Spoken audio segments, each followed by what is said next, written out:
नयाँ टेक्नोलोजी सम्बन्धित जानकारीको लागि सब्सक्राइब गर्नुहोस् टेक्नोलोजी प्लस युट्युब च्यानल र छेउमा रहेको बेल आइकन पनि दबाउनुहोस्। साथीहरू नमस्कार, तपाईहरु अहिले टेक्नोलोजी प्लस युट्युब च्यानल हेर्दै हुनुहुन्छ र तपाईहरुले अहिलेसम्म पनि हाम्रो च्यानललाई सब्स्क्राइब गर्नुभएको छैन भने कृपया हाम्रो च्यानललाई सब्स्क्राइब गरिदिनु होला र हाम्रो च्यानलमा राखेका भिडियोहरु मन पर्छ भने साथीहरुसँग शेयर गर्नु होला र मन पर्दैन भने हामीहरुलाई कमेन्ट बक्समा केही सल्लाह सुझावहरु दिन सक्नुहुन्छ।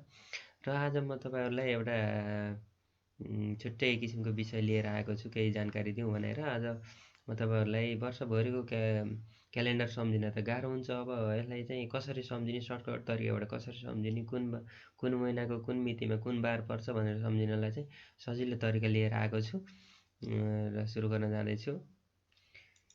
सुरुमा तपाईले कुन वर्षको हो त्यसको लागि क्यालेन्डर खोल्नुपर्ने हुन्छ। त्यसको लागि म तपाईलाई एउटा क्यालेन्डर खोलेर देखाउँछु। जस्तै 2077 सालको कुन महिनामा के पर्छ भनेर म गणना गर्दैछु। जस्तै 77 सालको वैशाखमा हेरौँ हामीले। 77 साल वैशाखको क्यालेन्डर ओपन गर्दैछु।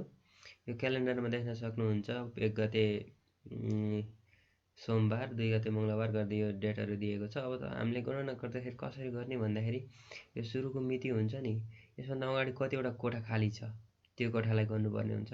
जस्तै वैशाख महिनामा एउटा कोठा खाली भयो भन्दा भने हामीले वैशाख महिनामा एउटा भनेरलाई चाहिँ सम्झिनु पर्यो। जस्तै मैले यहाँ लेखेको छु, सबै बनाएको छु। वैशाख महिनामा 1 बनाएको छु। जस्तै अब मैले कार्तिकमा सर्च गर्छु, तपाईलाई देखाउँछु। यहाँ गएर कार्तिक भनेर हान्नुहोस्। कार्तिकको क्यालेन्डर हेरौँ हामीले।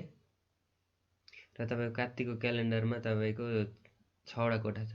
1 2 3 4 5 6 वटा कोठा खाली छ। यो चाहिँ नअटेर सारे हो, त्यो भएर माथि देखाएको छ। यहाँ चाहिँ 1 2 3 4 5 6 वटा कोठा हामीले खाली मान्नुपर्छ।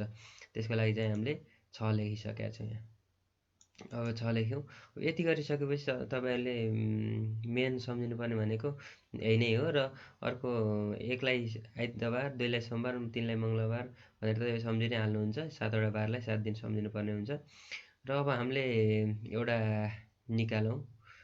कार्तिक महिनाको 2077 साल कार्तिक महिनाको मानौँ 20 गते के बार पर्छ भनेर अब निकाल्नु पर्यो भने हामीले यसरी निकाल्न सक्छौँ। कार्तिक महिनाको 20 गते भनेपछि हामीले अब यसलाई कार्तिक महिनाको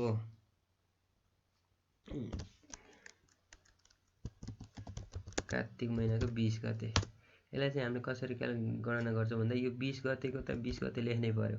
20 प्लस यहाँ कार्तिकको हामीले अङ्क राखेका छौँ, यसलाई चाहिँ 6, यसलाई 6 जोड्नु पर्यो। 20 प्लस 6 गराउनु पर्यो। गर्दाखेरि हाम्रो 26 हुने भयो। अब यो 26 आयो। यो 26 लाई चाहिँ 7 ले गुणन जान्छ कि जान्दैन। अब 7 ले भाग गर्नु पर्ला यसलाई। 7 ले भाग गर्दाखेरि 7 चौको 28 हुन्छ, 7 तिया 21 हुन्छ। 7 ले कति चोटी भाग खाने भयो? 3 चोटी भाग खाने भयो। 7 इन्टु 3 7 तिया 21, 7 तिया 21 भयो।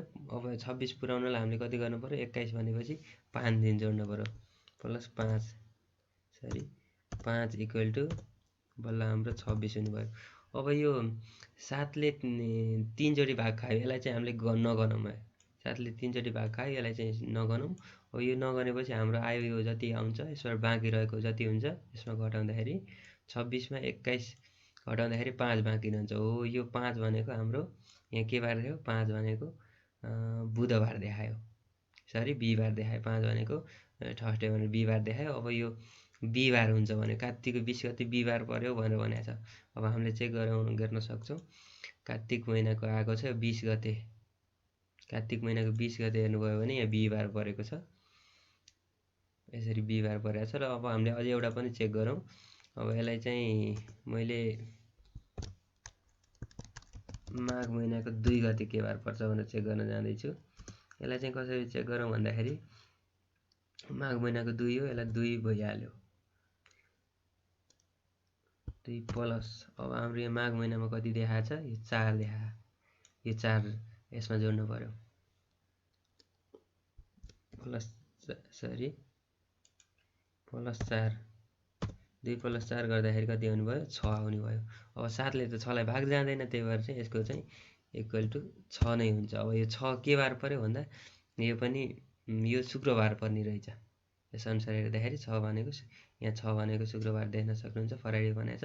अब हामीले क्यालेन्डर पनि चेक गऱ्यौँ भने यहाँ माघ महिनाको क्यालेन्डर म निकाल्छु। माघ महिनाको क्यालेन्डर गऱ्यो भने यहाँ माघको 2 गते शुक्रबार भनेर देखाएको छ। यहाँ शुक्रबार मिलिसकेको छ, यो हेर्न सक्नुहुन्छ।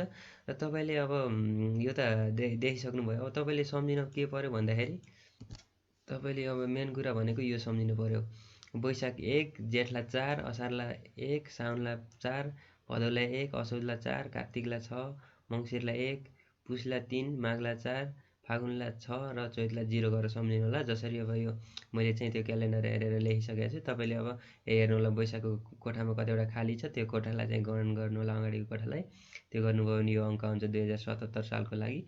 अनि यति सम्झिनु भयो भने तपाईँले यो तरिकाले एकदम सजिलै गरी कुन बार पर्छ भनेर निकाल्न सक्नुहुन्छ। र साथीहरूलाई हाम्रो भिडियो कस्तो लाग्यो? कृपया हाम्रो भिडियो राम्रो लाग्यो भने हाम्रो च्यानललाई सब्सक्राइब गरिदिनु होला र साथीहरूसँग चाहिँ पुर्याउनको लागि सेयर पनि गरिदिनु होला।